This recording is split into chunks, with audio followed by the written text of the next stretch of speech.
जो ज्ञान मैंने अपने अनुभव से प्राप्त किया, उसी की ही बात कहता हूं।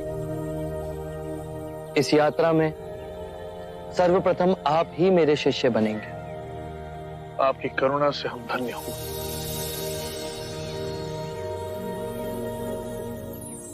अज्ञान ही दुख, भ्रम, चिंता को जन्म देता है। लोभ, क्रोध, अभिमान, दुविधा, ईर्ष्या, भय इसी अज्ञान की संतान है। माया का खेल विपरीत का है, दो रूपों का है। मध्य में ही रहो, धूमकेतु तारे की तरह। ना शरीर को सुखाओ, ना उसकी वासना को चारा खिलाओ। मध्य में ही केंद्रित रहो।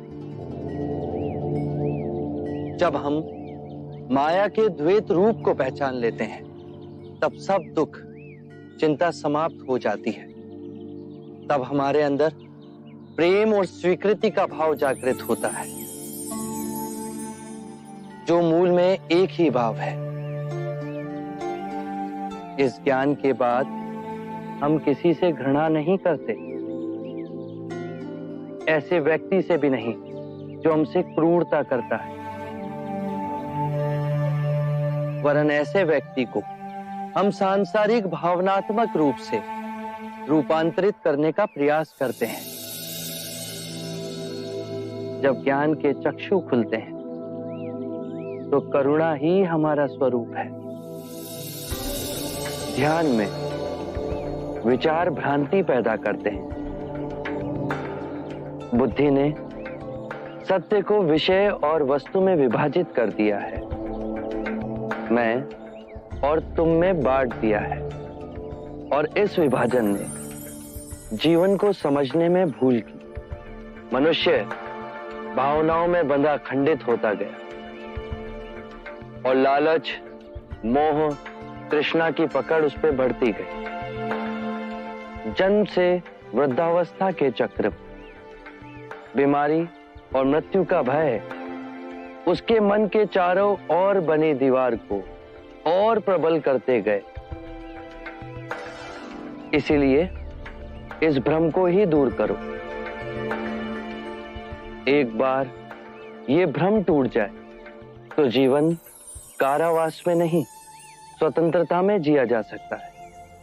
शील, समाधि, प्रज्ञा से 4 आर्य सत्य हैं। 1, जब तक सृष्टि रहेगी, दुख मनुष्य के साथ छाया बनकर चलेगा। 2, इस दुख के कारण है किसी वस्तु को स्वयं से पकड़ के रखना। जो वस्तु क्षणभंगुर है, तो मार्ग क्या हो? 3, मुक्ति के लिए विवेक जागना आवश्यक है।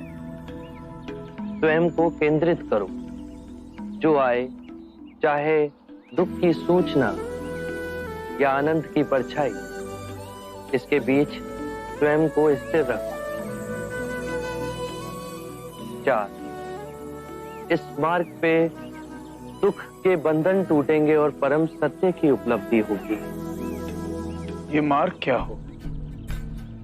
यह अष्टांग मार्ग है। इसके माध्यम से सम्यक ज्ञान, सम्यक विचार, सम्यक वाणी, सम्यक कर्म, सम्यक जीवन व्यापन, सम्यक प्रयास, सम्यक चेतना और एकाग्रता संभव होती है।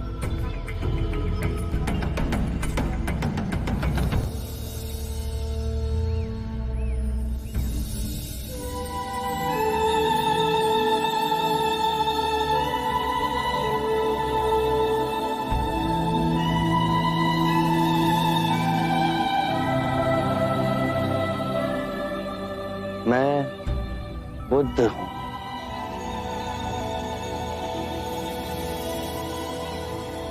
बुद्धं शरणं गच्छामि।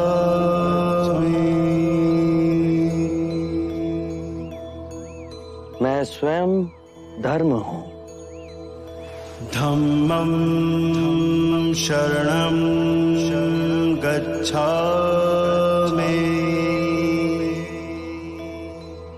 जो मार्ग मैंने खोजा वो समस्त मानव जाति के निर्वाण का मार्ग बनेगा। संघं शरणं गच्छामि।